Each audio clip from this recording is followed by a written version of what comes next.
நம்ம சேனல்லேருந்து தொடர்ந்தாப்பில் நீங்கள் வீடியோக்களை பார்க்கணும்னு நினச்சிங்கன்னா இதுவரை நம்ம சேனலை சப்ஸ்கிரைப் பண்ணுங்க கீழே பெல் சிம்பிள் இருக்கும் அதையும் கிளிக் பண்ணிங்க. வாங்க வீடியோக்குள்ளே போகலாம். வணக்கம் நண்பர்களே.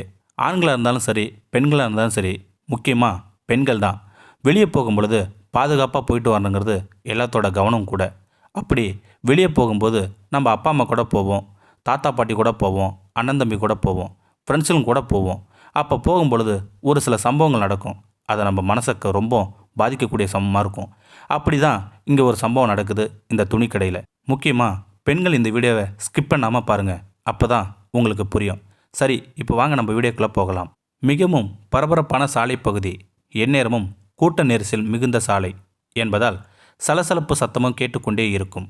தீபாவளிக்கு முதல் நாள் என்பதால் அது போன்ற சமயங்களில் நாம் பாதுகாப்புடன் செல்வதாக நமக்குள் ஒரு இருமாப்பு. அப்போது என் அருகில் ஒலிப்பிரிக்கை சத்தம் கேட்டுக்கொண்டே இருந்தது. அவர்களது தங்கள் உடைமைகளை பத்திரமாக பார்த்து கொள்ள வேண்டும், உங்கள் அருகே திருடர்கள் இருக்கக்கூடும் என எச்சரிக்கை அறிவிப்பு கொடுத்தனர் காவல்துறை அதிகாரிகள்.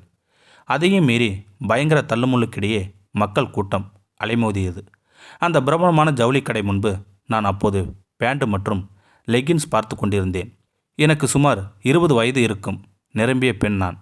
அண்ணா, சுடிதார் டாப் மற்றும் லெகின்ஸ் வேண்டும் என்று கேட்க, அம்மா, அது 3வது மாடியில் தான் இருக்குமா என கூற, உடனே 3வது மாடியை நோக்கி நகர்ந்தேன் நான்.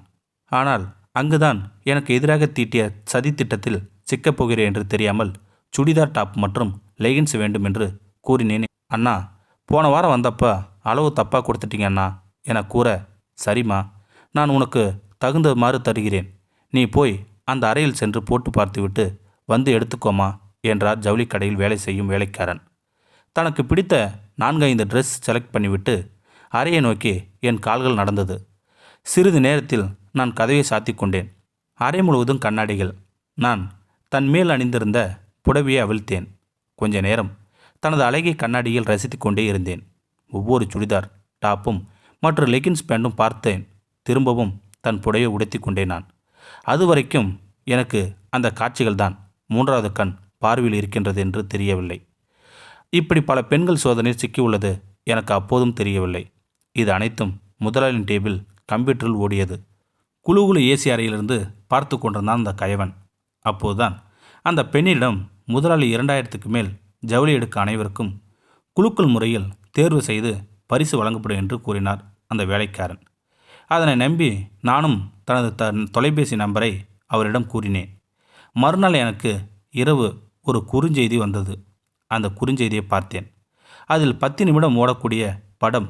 அதை பார்த்த உடனே ஒரு நொடி என் மூச்சே நின்றுவிட்டது. அதில் நான் ட்ரெஸ் மாற்றும் வீடியோ காட்சிகள். உடனே அந்த நம்பரை தொடர்பு கொண்டேன் நான். எதிர் திசையில் அந்த நயவஞ்சக முதலாளி. நான் மெதுவாக ஹலோ என அழைக்க முதலாளியின் வரட்டு சிறப்பு புரிந்து கொண்டேன். ஐயா, உங்களுக்கு என்னையா வேணும், ஏன் இப்படி செஞ்சீங்க என்று கேட்க, நீ எவ்வளோ அழகாக இருக்க, ஒரு நாள் என் கூட என இழுத்தார் அந்த நயவஞ்சகன் முதலாளி. அந்த வீடியோ காட்சிகளை அழித்து விடுமாறு கெஞ்சி கேட்டுக்கொண்டேன் நான். அப்படி என்றால் நான் சொன்னது போலவே ஒரு நாள் என் கூட வா என்று அழைத்தான் அந்த நயவஞ்சகன் முதலாளி. வேறு வழியின்றி நான் அவனிடம் தன்னையே எழுந்தேன். ஏன், எதற்காக இப்படி ஒரு செயல் அரங்கேறுது என்றால், நான் ஒன்றும் அந்த அளவுக்கு கேவலமானவளும் இல்லை. நான் ஒரு ஏழ்மையான குடும்பத்தில் பிறந்தவள். இந்த செய்தியை என்னுடைய அப்பா அம்மாவுக்கு தெரிய வர அவமானத்தில் தூக்கில் தூங்கி விடுவார்கள் என்று நினைத்து இந்த அவமானம் தன்னோடு போகட்டும் என்று தன்னையே அவனிடம் இழந்து விட்டேன். அந்த நயவஞ்சக முதலாளி என்னை சூறையாடி விட்டான். அன்று நான் ஒரு முடிவுக்கு வந்தேன். இவனை எப்படியாவது பழித்திருக்க வேண்டும் என்று எனக்கு ஒரு எண்ணம் தோன்றியது. அன்று முதல் நான் அவனை பின்தொடர்ந்தேன். அவன் அடிக்கடி தனது குடும்பத்துடன் ஒரு பிரபலமான ஹோட்டலில் தங்குவதை வழக்கமாக கொண்டிருந்தான் அந்த நயவஞ்சகன். அந்த ஹோட்டல் முதலாளிடம் கெஞ்சி கேட்டுக்கொண்டேன் நான்.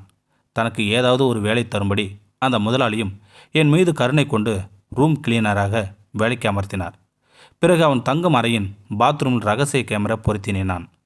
நான் நினைத்தது போலவே தனது குடும்பத்துடன் அன்று அந்த ஹோட்டலில் தங்கினான். பிறகு மறுநாள் காலையில் எழுந்து தனது குடும்பத்துடன் புறப்பட்டு சென்றான் அந்த நயவஞ்சகன் முதலாளி. அன்று இரவே அவனுக்கு ஒரு குறுஞ்செய்தியை அனுப்பி வைத்தேன். அந்த குறுஞ்செய்தியை பார்த்தான் அந்த முதலாளி. அதில் அவன் மனைவியும் மகளும் பாத்ரூமில் குளிக்கும் ஒரு வீடியோ காட்சிகளை அரங்கேறுது. அதிர்ச்சியில் உறைந்து போனான்.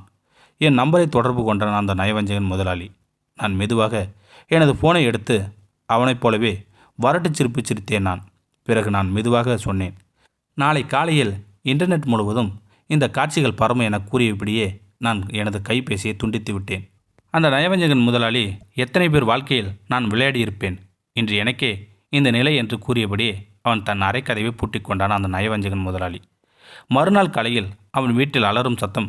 வெட்கத்தில் அவன் தன்னையே மாய்த்து கொண்டான். தோழிகளே, நீங்கள் வெளியே செல்லும்போது கொஞ்சம் கவனமாக இருங்கள். உங்களை மூன்றாவது கண் எதிரே பார்த்து கொண்டே காத்திருக்கும். இந்த வீடியோ உங்களுக்கு பிடிச்சிருந்தா கமெண்ட் பாக்ஸில் கமெண்ட் பண்ணுங்கள். கூட உங்கள் ஃப்ரெண்ட்ஸுக்கு ஷேர் பண்ணுங்கள். இதுவரை நம்ம சேனலை சப்ஸ்கிரைப் பண்ணுங்கள். சப்ஸ்கிரைப் பண்ணுங்கள். கீழே பெல் சிம்பல் இருக்கும், அதையே கிளிக் பண்ணுங்கள்.